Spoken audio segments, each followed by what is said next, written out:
नमस्कार दोस्तों। तो हमारा बायोलॉजी का सेल टॉपिक चल रहा था और सेल में हम कुछ पार्ट पढ़ चुके थे, जैसे कि कोशिका कला हो गया, केंद्रक हो गया, कोशिका द्रव्य हो गया, माइटोकॉन्ड्रिया हमने कवर कर लिया था। आज हम कवर करने वाले कुछ छोटे छोटे पॉइंट्स हैं।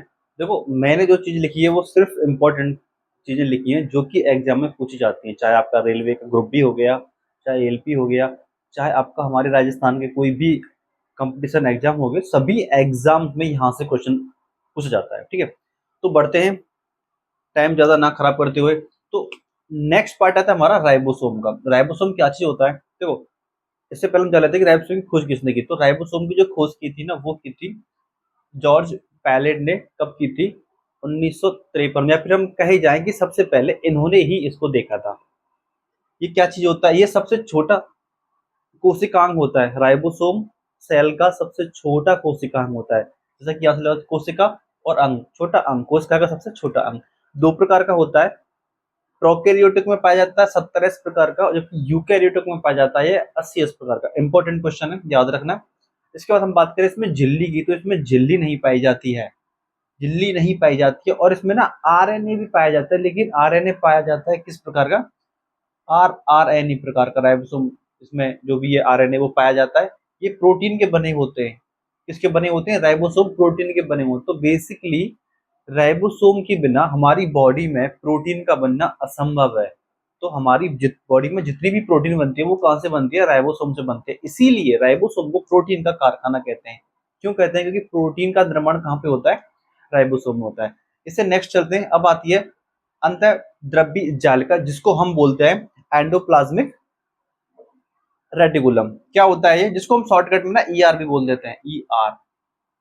ईआर भी बोल देते हैं शॉर्टकट में। क्या होता है ये देख लेते हैं। जैसे कि इसको नाम से दिख रहा होगा आपको, अंतःद्रव्यी जालिका, मतलब कोशिका के केंद्र से लेकर के कोशिका कला के मध्य सूक्ष्म नलिकाओं की जालिका को ही अंतःद्रव्यी जालिका कहते हैं। इसकी खोज किसने की थी? पोर्टर ने की थी। अब बात करते हैं इसके टाइप्स की। तो ये दो प्रकार के टाइप्स होता है, एक तो खुरदरी और एक चिकनी होती है। जो खुरदरी पाई जाती है ना, उसमें क्या होता है? राइबोसोम पाए जाते हैं, जबकि जो चिकनी होती है उसमें राइबोसोम नहीं पाए जाते। अब बात करें खुरदरी की, तो खुरदरी में प्रोटीन का संश्लेषण भी होता है। इंपॉर्टेंट क्वेश्चन है, प्रोटीन का संश्लेषण कहाँ होता है? होता है ईआर में, अंतःद्रव्यी जालिका में। उसके भी किस पार्ट में होता है? खुरदरे वाले पार्ट में होता है। अगर हम बात करें चिकनी का, चिकनी में राइबोसोम नहीं पाए जाते, बिल्कुल सही बात है।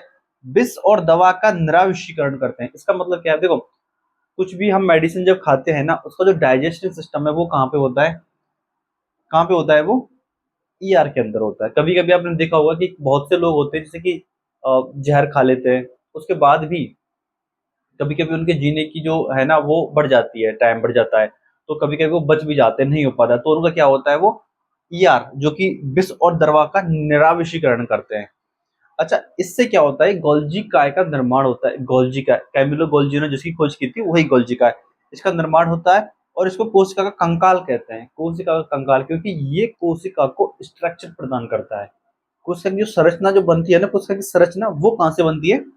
अंतःद्रव्यी जालिका से बनती है। तो अब बात करते हैं नेक्स्ट गोल्जी काय का। देखो, यहाँ से आप देखोगे तो ईआर पढ़ा हमने पहले, ईआर पढ़ा। ईआर की हम बात पढ़ेंगे क्या? गोल्जी काय, गोल्जी काय पढ़ेंगे,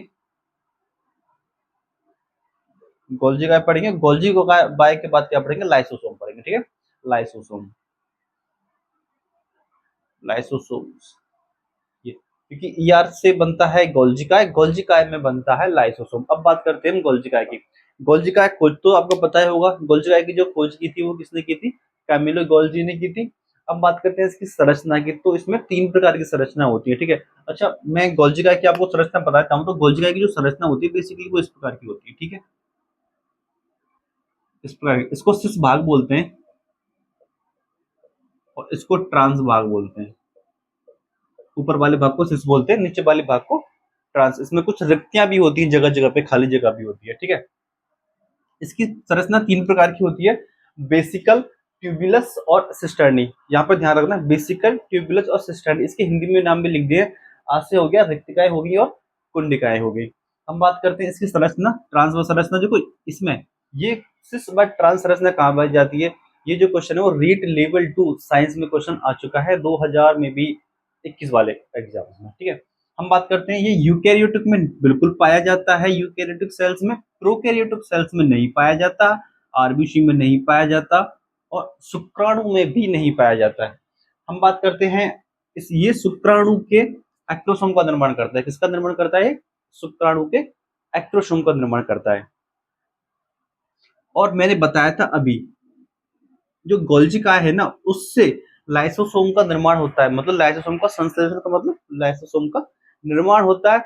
और कहते हैं कि जो गैमिलो गोल्जी है, जो गोल्जी काय होता है ना, उसकी खोज किस उसको जो क्या सॉरी उसको क्या कहा जाता है?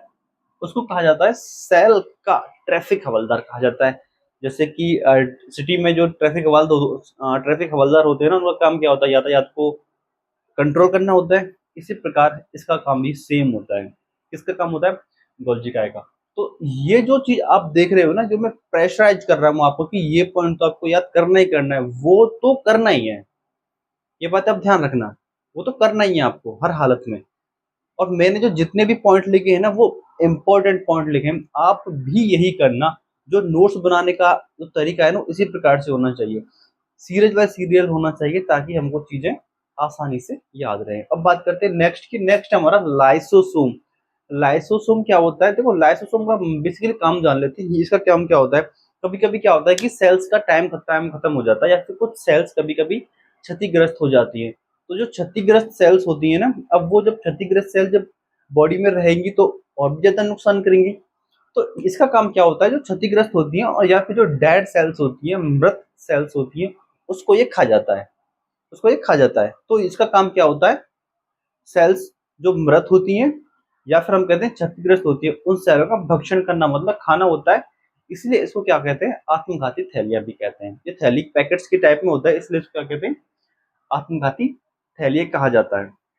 ठीक है, तो मिलते हैं। किसी कुछ 2 या 3 पार्ट्स और रह गए, जैसे कि लवक वगैरह हो गया, तो उनको करते हैं नेक्स्ट वीडियो में। ठीक है दोस्तों, थैंक यू।